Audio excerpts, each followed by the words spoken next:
We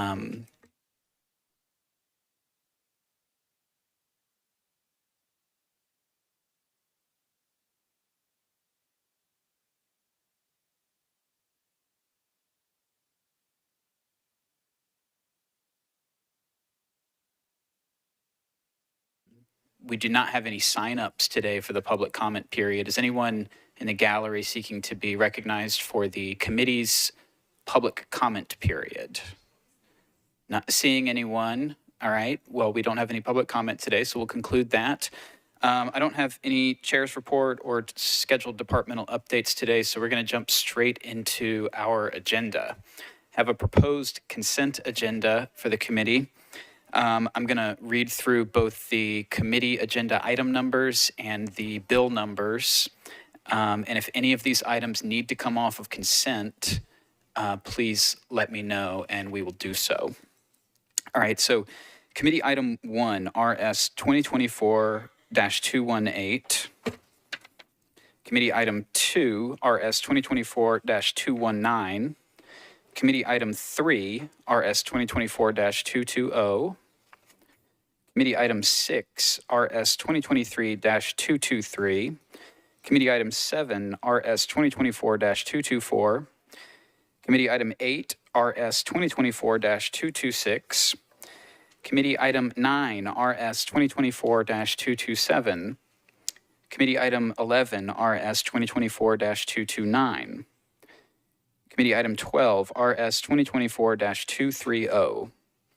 Committee item 14, RS 2024-232. Committee item 16, BL 2024-155. Committee item 17, BL 2024-159. Committee item 18, BL 2024-160. Committee item 19, BL 2024-161.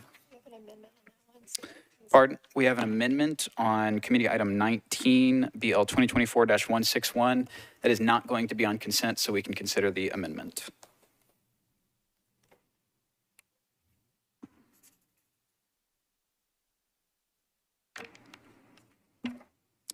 Committee item 20, BL 2024-162. Committee item 21, BL 2024-163. Committee item 22, BL 2024-164. Committee item 23, BL 2024-165. Committee item 24, BL 2024-166. Committee item 25, BL 2024-167. Committee item 26, BL 2024-168. Committee item 27, BL 2024-169. Committee item 28, BL 2024-170. Committee item 29, BL 2024-171. Committee item 30, BL 2024-172. Committee item 31, BL 2024-173. Committee item 32, BL 2024-174. Committee item 33, BL 2024-175. Committee item 34, BL 2024-176. Committee item 35, BL 2024-177. Committee item 36, BL 2024-178. And those are the proposed consent agenda items. Do any of those items need to come off of consent for discussion or questions or anything else? Okay, so can we have a motion and a second on the consent agenda, please? Oh, you're right. Councilmember Allen has reminded me that I have to read all of the captions. I can not do the case numbers. Is that accurate, Director? Wow, that's a game changer, folks. We won't be reading the proposal numbers. Yes, and I also want to ask committee members, we have the new system in place where committee members have a little yellow sign on your desk and a like a restaurant table post type thing. That just helps us know who are voting members when we take votes and who order recognition for discussion, et cetera. So if you could please put those up on your desk, that'd be great. Okay, here we go with the consent agenda. Item 1, RS 2024-218 by Porterfield, Parker, and Vo, accepts a donation from Rochelle Apartments LP in the amount of $145,000 as a contribution toward the construction cost for the 12th Avenue South Complete and Green Streets project. Committee Item 2, RS 2024-219 by Coop Gamble and Parker. This approves Amendment 2 to Agreement Number 210258 between the State of Tennessee Department of Transportation and NDOT to extend the completion date. Item 3, RS 2024-220 by Bradford, Welsh, Gamble, and Parker. This approves Amendment 3 to Agreement Number 160247 between the State of Tennessee Department of Transportation and NDOT extending the project completion date. Item 6, RS 2024-223 by Porterfield, Parker, Allen, and Vo. This approves an application for a 2024 Road to Zero Community Traffic Safety Grant from the National Safety Council to NDOT to end fatalities on our roads by 2050. Item 7, RS 2024-224 by Coop Gamble and Parker. This authorizes Fourth and Broad LP to construct and install aerial encroachments at 405 Broadway. Item 8, RS 2024-226 by Porterfield and Parker. This approves a contract between the Metropolitan Government and Data Veil Corporation for the provision of software consulting services. Item 9, RS 2024-227 by Porterfield, Parker, Allen. This approves Amendment 1 to the contract between the Metropolitan Government and Lightwave Renewables, LLC for the design, construction, operation, and management and administration services related to solar facilities. Item 11, RS 2024-229 by Porterfield and Parker. This approves a memorandum of agreement between the United States Environmental Protection Agency, the Department of Water and Sewerage Services, and the Tennessee Historical Commission for the process advancements at Omohundro Water Treatment Plant Project, Davidson County, Tennessee. Item 12, RS 2024-230. This accepts the terms of a cooperative purchasing master agreement for workplace solutions such as uniform rentals for the Water Services Department. Item 14, RS 2024-232 by Taylor, Gamble, and Parker. This amends Ordinance Number BL 2023-1746 to authorize the Metropolitan Government to accept additional public water main and public fire hydrant assembly and update map and parcel information for property located at 2309 Clifton Avenue, also known as Clifton Triangle. Item 16, BL 2024-155 by Vo, Porterfield, and Parker. This authorizes the granting of an easement to Electric Power Board on a parcel or property owned by the Metropolitan Government. Item 17, BL 2024-159 by Gamble and Parker. This adopts the Geographic Information System street and alley line center layer with the recordation and renaming, additions, and deletions of acceptances and abandonments as reflected on the center line layer to date as the official street and alley acceptance and maintenance record for the Metropolitan Government of Nashville and Davidson County. Item 18, BL 2024-160 by Coop Gamble and Parker. This amends the Geographic Information System street and alley line center layer for the Metropolitan Government of Nashville and Davidson County by abandoning alley number 245 right-of-way between 15th Avenue North and 14th Avenue North, alley number 246 right-of-way between Church Street and Grundy Street, and utility easements between Church Street and Grundy Street. Item 19, BL 2024-161. This authorizes Sobro 1 or I Apartments LLC to construct and install. I'm sorry, that's not on consent. We have an amendment on that. That item is not on consent. Item 20 is BL 2024-162 by Toombs, Gamble, and Parker. This authorizes the Metropolitan Government to acquire permanent easements through negotiation, condemnation, and acceptance for the Metro Center Levee Protection Project for 23 properties located along Great Circle Road, Cumberland Bend, Mainstream Drive, and Freelands Station Road. Item 21, BL 2024-163 by Benton, Gamble, and Parker. This authorizes the Metropolitan Government to negotiate and accept permanent and temporary easements for the Antioch Pike Stormwater Improvement Project for 8 properties located on Antioch Pike. Item 22, BL 2024-164 by Benton, Gamble, and Parker. This authorizes the Metropolitan Government to negotiate and accept permanent easements for the Fanning Drive Stormwater Improvement Project for 9 properties located on Fanning Drive, Aeolia Drive, and Artelia Drive. Item 23 is BL 2024-165 by Vo, Gamble, and Parker. This authorizes the Metropolitan Government to abandon existing public sanitary sewer main, sanitary sewer manhole, and easement for property located at Hillside Avenue, unnumbered, also known as Reservoir Zone 5. Item 24, BL 2024-166 by Evans, Gamble, Parker authorizes the Metropolitan Government to accept new public water and sanitary sewer mains, fire hydrant assemblies, sanitary sewer manholes, and easements for properties located at Kemp Drive, unnumbered, also known as 4307 Central Pike, Phase 3. Item 25 is BL 2024-167. This authorizes the Metropolitan Government to abandon existing public water main and to accept new public water main for property located at 1241 Antioch Pike. Committee item 26, this is BL 2024-168 by Horton, Gamble, and Parker. This authorizes the Metropolitan Government to accept new public water and sanitary sewer mains, fire hydrant assemblies, sanitary sewer manholes, and easements for property located at 665 Vernon Avenue, also known as the Woods 2 Mulch Company.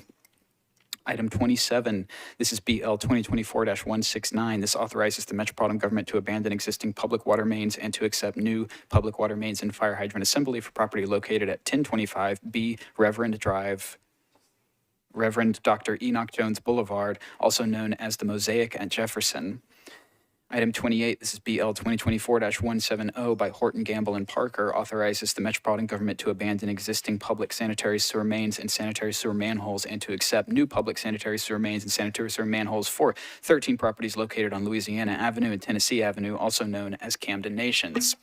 Item 29, this is BL 2024-171 by Toombs, Gamble, and Parker. This authorizes the Metropolitan Government to accept new public water and sanitary sewer mains, fire hydrant assemblies, sanitary sewer manholes, and easements for 3 properties located at 2111, 2115, and 2151 West Summit Avenue, also known as Summit View. Item 30, this is BL 2024-172 by Coupin, Gamble, and Parker. This authorizes the Metropolitan Government to abandon existing sanitary sewer main, sanitary sewer manhole, and easement for property located at 1711 Broadway, also known as 1740 Division Street. Item 31, this is BL 2024-173 by Sepulveda, Gamble, and Parker, authorizes the Metropolitan Government to accept new sanitary sewer manhole for property located at 101B Sky Lane, also known as 522 Paragon Mills Road Development.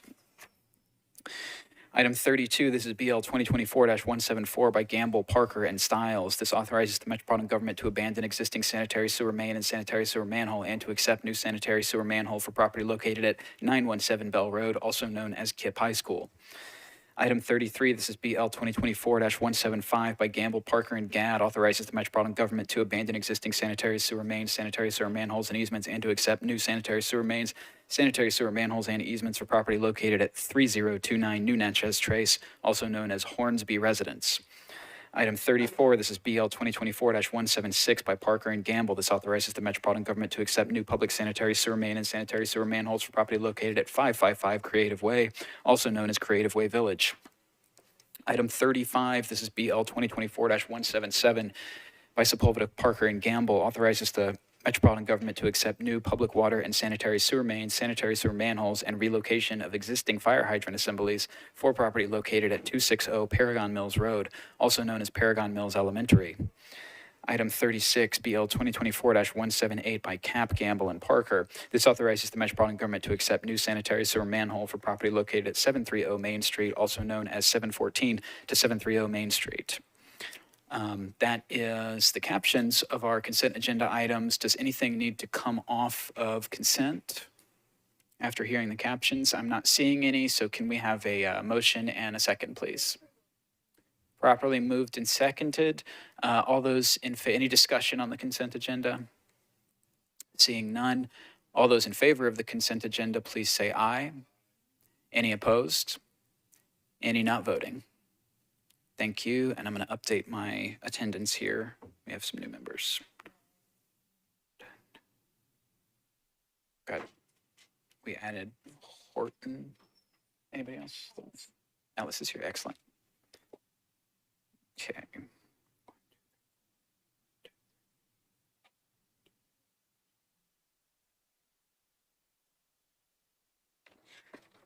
All right, so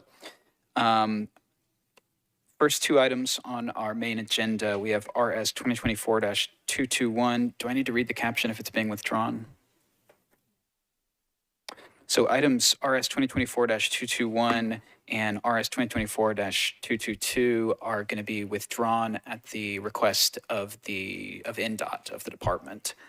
Do we need anything further on those? Can we take a vote? All those in favor of withdrawal of those 2 items, please say aye. Any opposed? Any not voting? Thank you.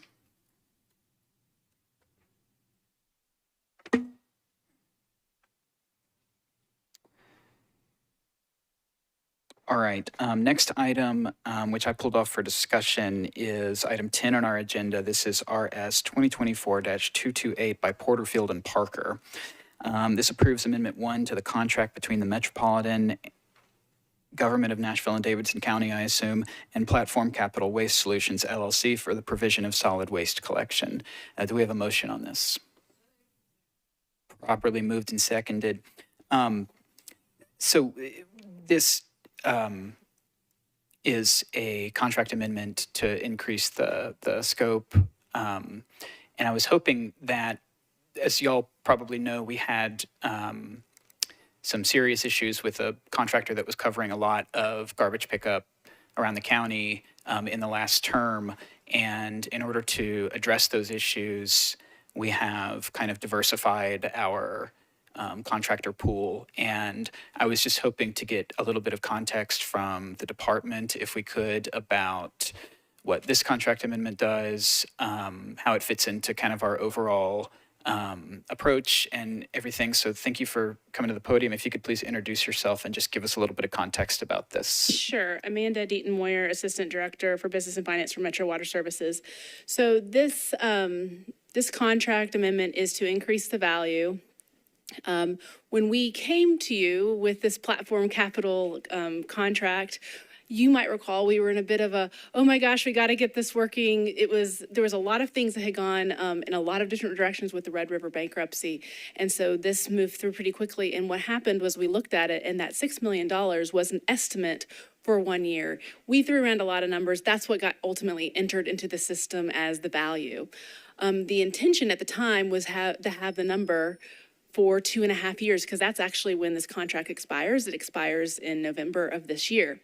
So if you look at that, should have been closer to $15 million, but we got 6 in. And so as soon as we got Platform Capital on board, we looked at their assets and what they were going to be able to do. And we actually transferred some of those routes and some of that work to another vendor to diversify our vendors, to reduce risk. And we think we've been quite successful. Actually, most of those routes have gone to a vendor named Waste Pro. So that actually reduced the amount we are going to be spending with Platform. So we're only asking for a $5 million increase to get us through the end of this contract period. Platform Waste and that contract is in purchasing now, and we expect to be bidding that this year. Thank you for that context. Any discussion, questions, anything from members? I see Councilmember Allen. Give me 1 sec. And Councilmember Allen, you're recognized. Thank you. So just for clarification, what I think I heard said was that $6 million was a good cost for 1 year, but we actually needed this to be for 2.5 years. And so they've reduced some of the routes, and that's why we don't need to make it be 2.5 times that. But that's where the new number comes from. Is that correct? Yes, ma'am. You got it exactly right. Okay. Thank you for explaining that. Thank you. And I pulled this to highlight this just because this is like an evolving space. It's a critical service that we provide to our customers in Davidson County. And especially for new members who might not have been here for the last dust up with Red River, I'm going to probably continue doing this and trying to elevate these contracts as we move through them. Councilmember Allen, you're recognized. And I should also just add a thank you, because it was a sticky situation, and I appreciate all the work that went into working through the bankruptcy and getting something else in place and diversifying, so we're not at the mercy of one person anymore. So thank you. Absolutely. Huge thanks to our solid waste team for getting things back on track. Any other discussion, questions on this? Not seeing any. It's been moved and seconded. All those in favor, please say aye. Aye.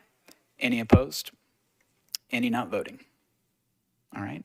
Still 9, right? Thank you.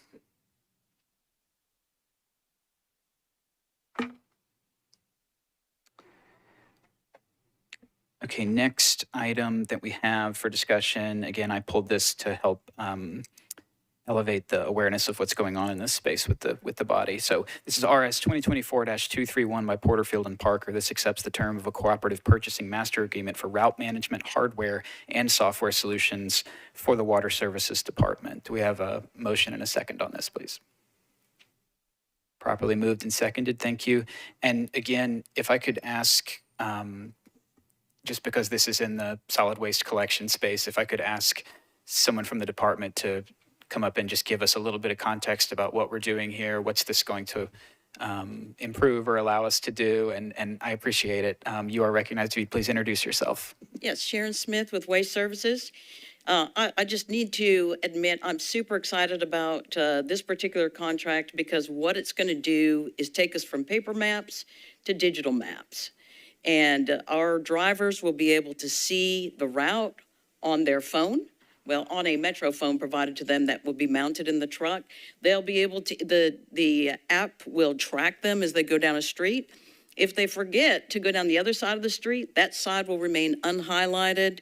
The supervisor can monitor it, and it's going to help us ensure that we don't miss homes. And picking up one side of the street, and as you keep making those right-hand turns and eventually coming back around, sometimes people forget where they left off. Also, they get the truck full, they run to the recycling facility, they dump it, they come back, they forget where they started, they start somewhere else. So we are so excited about this because it's going to improve our already really low number of recycling misses to, I mean, my goal is always zero, but I'm sure some of the drivers would say that's not possible.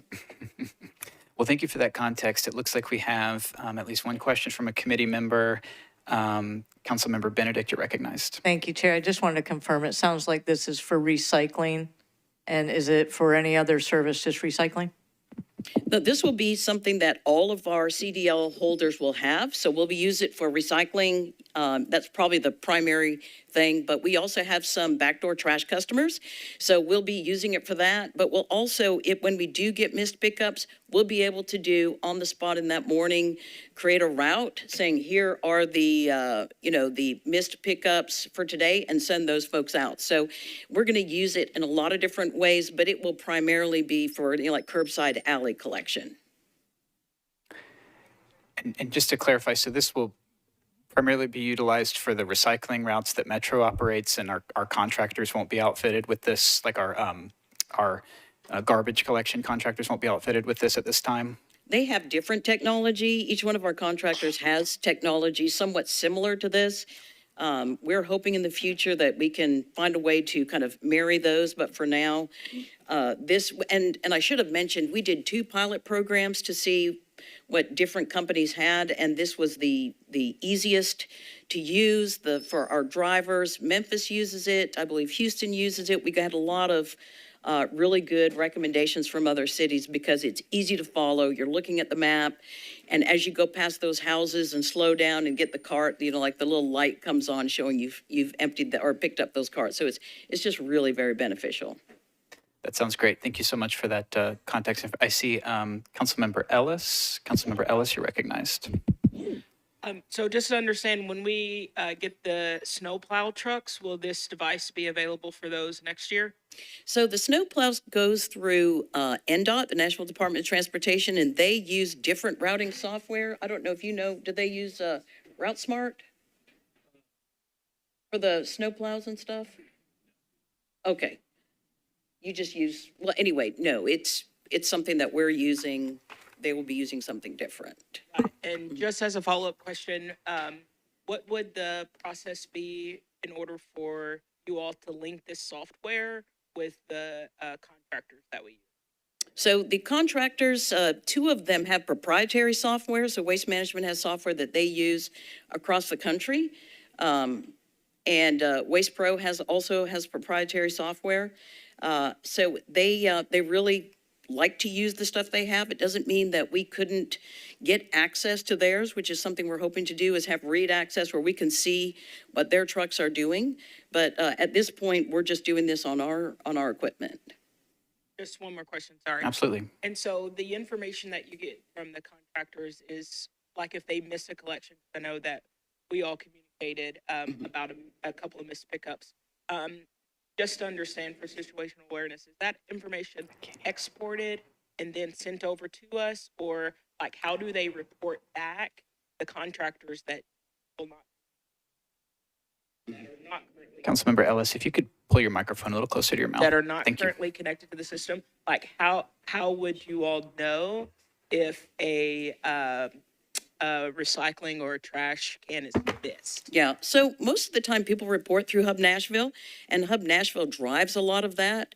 So when, if you were to call in a missed trash collection into Hub Nashville, it's entered in, it goes through, and the contractor immediately gets an email notifying them that they had a missed pickup at this location, have the notes in it. At the end of the day, our staff also exports everything that came in that day and sends that over in a spreadsheet.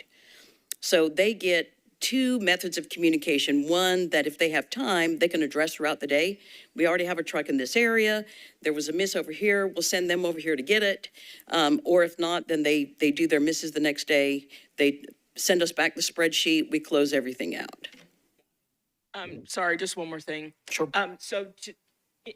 My effort is to take some of the weight off of my constituents. So is there consideration for, this new technology and, how it would precisely work with them not having requested, something that we could catch on the front end and they not have to report the information? Is there a process of that? That would be more anecdotal if a driver noticed something and reported that, or if a contractor, so for example, one of our contractors, while we were sitting here, sent an email saying we've got about 100 stops we haven't picked up, but we're going to stay late to get them taken care of. So they do send that type of communication to us, but we don't have a way of doing exactly what you're saying. But I think that's very intriguing, and we'll look into that. And I just want to give background to that point. There were Metro workers that had to go out in my district and probably some of the other districts over a weekend ago. Yeah. And they were forced to work overtime.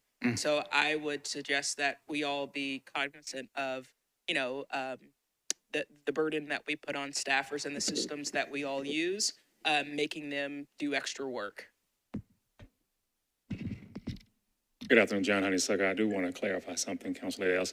The workers that were out on that Sunday were voluntary. It was a voluntary program that we asked the staff. Yes, we did. We did open it up overtime up to the staff, which we have a process that we do that to be fair and equitable to the employees. So we wanted them to have the opportunity for those that wanted to come in to assist us in that particular situation. Thank you, Councilmember Ellis. I've got Councilmember Cash with his hand up. Councilmember Cash, you're recognized. Thank you. I appreciate all y'all do. Every time I send something to you, it gets taken care of. A lot of the times when I'm sending something to you, there's something in the email that I've gotten from a constituent that says I entered it into Hub. So know that there are sometimes that there are others that I'm not sending to you because they haven't sent it to Hub yet. And I'm like, we got to do that first. But when it does say, hey, I tried to send this in Hub. And we also have, and I think we need to work with the Hub folks on this. Like, people aren't getting when, when you got, a block is missed and you got 5 people that Hub it. Well, 4 of them are going to get closed because they don't want, 5 different things on the work list. And so I'm happy to, if you have a suggestion, I'm happy to, suggest to the Hub folks, we need something in the language when they get that closed ticket that makes them understand that doesn't mean, we know that doesn't mean your trash hasn't gotten picked up yet, but they're just not getting that part of it. You know what I mean? So they're not getting the closed message? Sometimes they're getting the closed message before the trash is picked up or recycling is picked up. Basically, my understanding, correct me if I'm wrong, council members, but my understanding is that if multiple people put in the same request, they're going to close all of them but one because they don't want the multiple requests for the same thing on the work list, which I get. But when those closed tickets go back to the constituent, they're like, what are they talking about? It hadn't been picked up. Why is it closed? Okay. And maybe it's a language thing that we put something in that response that says, hey, this is going to say closed. We're on it. We know we haven't gotten to it yet. But and I try to explain it to them. But does that make sense? What I'm saying makes sense? It totally does. And I want to say that our division takes responsibility for that. We only tell people to close a case when there's a duplicate. Because we don't want the confusion of somebody going out and somebody else going back. So, but if it's multiple on the same street, they are not supposed to close any of those out. So we will address that. Hub Nashville doesn't close them out. We close them out. Okay. And when those, that communication comes to us. So we'll communicate with our staff to be more careful that Okay. they don't close them out. But I'm not I know gonna there was lie, one I yeah, sent you about Westwood this week, Yeah. that I think what I just described was the is case what there. happened. Yeah. So we'll address that with our staff because Thank you. it's one thing because sometimes people send 2 or 3 on the same thing. And so we'll close 2 out, usually referencing the parent case so that everybody, when you get it, you're like, oh, okay, that was the other one I submitted. But we'll address that because we don't want to do that. Now, every once in a while, we do get contractors to send over and say, we did this. And then, an hour later, we get a resident emailing us saying, no, they didn't. And so we're trying really hard to cut down on those.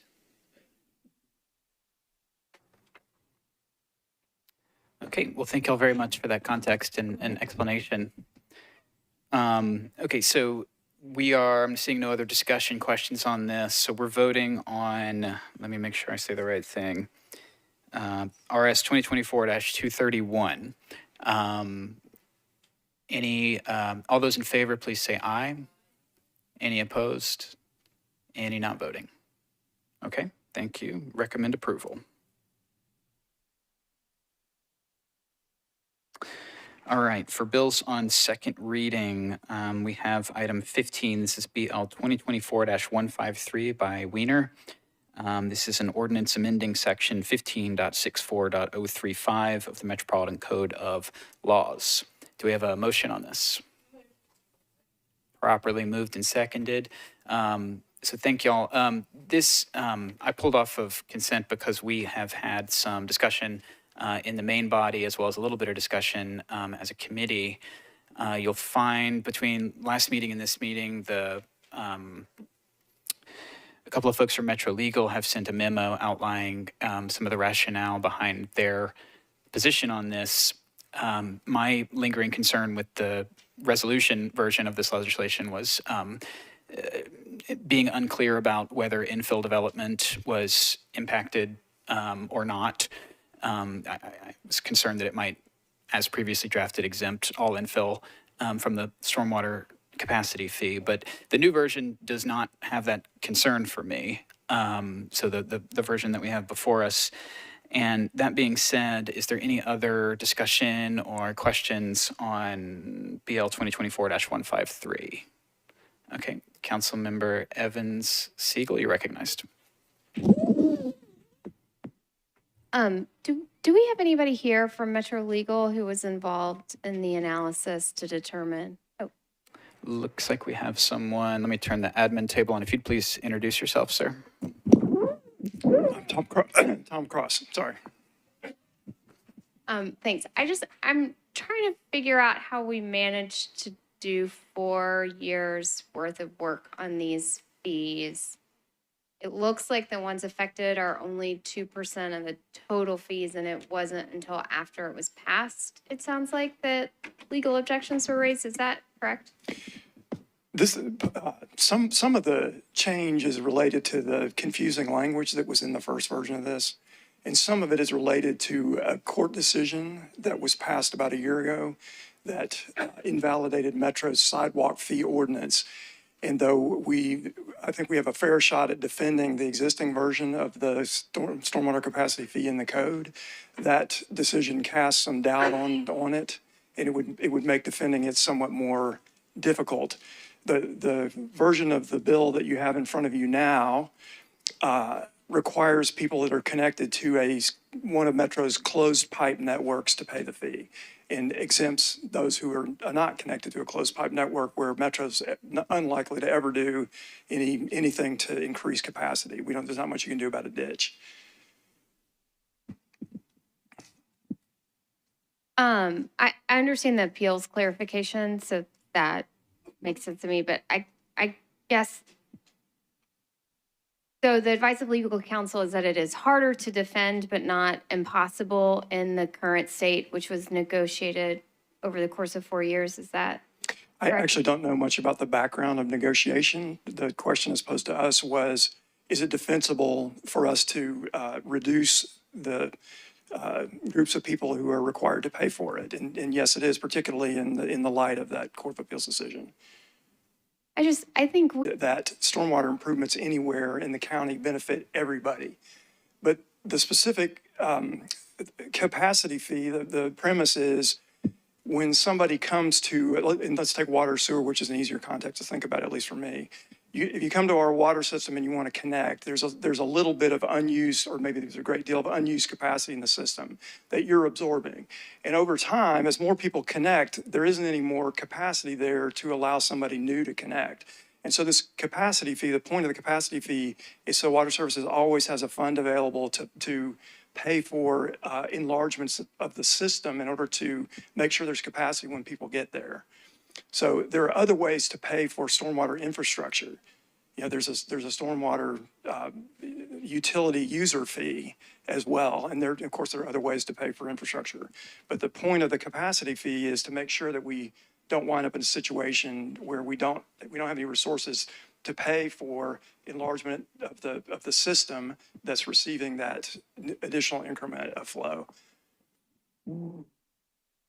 Okay, I think that makes sense. I think my other questions are probably for water, if that's okay, Chair. I think there was a memo that said that the estimated revenue was 35 million, but only 2% would come from the 90+%, spitballing it based on the map. And I just want to know a little bit about how we came to those fees. If anyone from water could come join us, and please introduce yourself, and you're recognized. Yeah, this is Tony Newmeyer, the Assistant Director of Development Services. Those numbers were basically taken off the permits that were issued over our evaluation period, and we calculated that just based on the permit type. Who asked the question? It's Councilmember Evan Siegel that asked the question. So they weren't actually, I guess I misunderstood the memo. I thought it was an expected need and loss. Is that not the case? It was just previous, based on the previous fees? That's correct. That's how we try to project to roll forward with what we were doing. We were asked what the impact was. The only way you can really impact something is look backwards. You can't project what it's going to do exactly, not knowing development activity. So we use historical data. Did you use the fees on that data, or did you adjust it for the new fees and looking at that data? We just looked at the number of permits and the square footage and then multiplied it times the 71 cents per square foot of impervious area. I mean, this seems a little bit like throwing the baby out with the bathwater, but. Thank you. Thank you, Councilmember. Any other questions or discussion on, okay, I see Councilmember Allen and then Councilmember Ellis.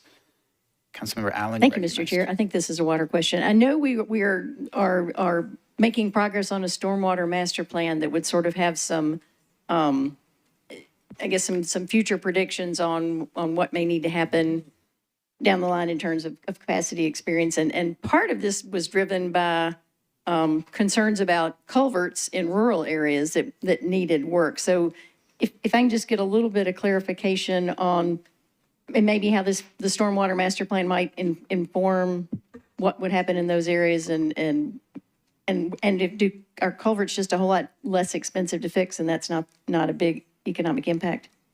You're recognized, sir. I'm Scott Potter, Director of Metro Water. Council, at that point, it turns into an apples and orange discussion, because the stormwater management plan is going to be countywide, but the means with which to pay for it is a separate issue. So we're going to pay the stormwater capacity fee in the non-MS4 areas, which is the combined system, which is the closed pipe system. So how we pay for the MS4 will come out of the stormwater fees as we currently receive them. So they relate, but they don't really relate. Did that make sense? Okay. Thank you. And if I may ask a clarifying question, Director Potter, when you say stormwater fees, is that the ratepayers? Is that the ratepayer, the portion you see on your bill for Yes, stormwater? that's correct. That's our revenue stream to do it presently. Okay. Thank you. Councilmember Ellis, you are recognized. Yeah, so I'm still a little bit cloudy, but just to make it tangible for me, how will this impact a homeowner? Like, it will be an increase to them? This will not impact homeowners. It will not? It's developer driven. Okay.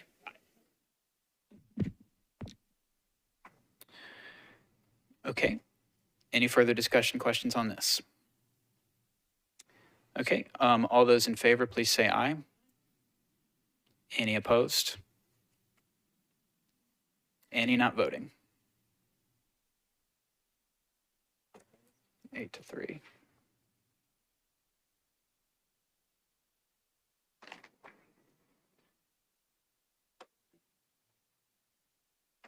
All right, we have one item left by my count.